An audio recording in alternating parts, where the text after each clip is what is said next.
हातगाड्यांमुळे भगूरच्या मांगरीबाबा चौकातील रहिवासी दुकानदार त्रस्त. वाहतूक कोंडी, अनधिकृत वाहनतळ, गर्दीमुळे अनेक समस्या. भगूर नगर परिषद प्रशासनाला निवेदन.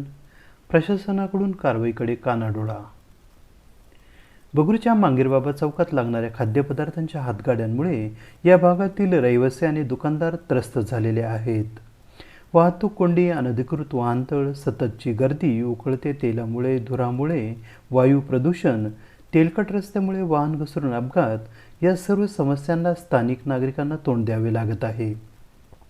त्या संदर्भात दिनांक 12 डिसेंबर रोजी भगूर नगर परिषद प्रशासनाकडे स्थानिक रहिवासी, व्यावसायिकांनी, दुकानदारांनी सह्यांसह तक्रारीचे निवेदन दिले आहे.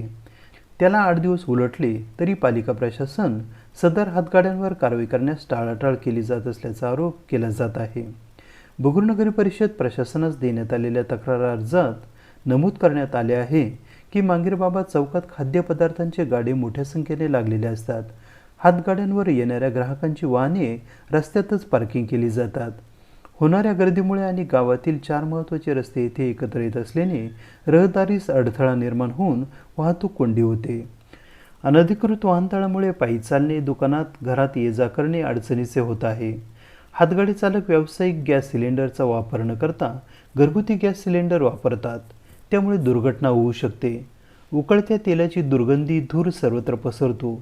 त्यामुळे वायू प्रदूषण मोठ्या प्रमाणावर होते. तळलेले तेल रस्त्यांवर सांडते. त्यामुळे रस्ते तेलकट होऊन अनेक वाहनधारक घसरून पडतात. त्यामुळे अपघातांचे प्रमाण वाढले आहे.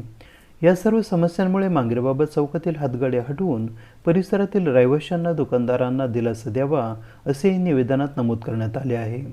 याबाबत भगूर नगर परिषदेचे प्रभारी मुख्याधिकारी अमोल चौधरी यांची प्रत्यक्ष भेट घेऊन शिष्टमंडळाने निवेदन दिले व चर्चाही केली. त्यांनी कारवाईचे आश्वासन दिले होते, मात्र ते हवेतच विरले आहे असे तक्रारदारांचे म्हणणे आहे.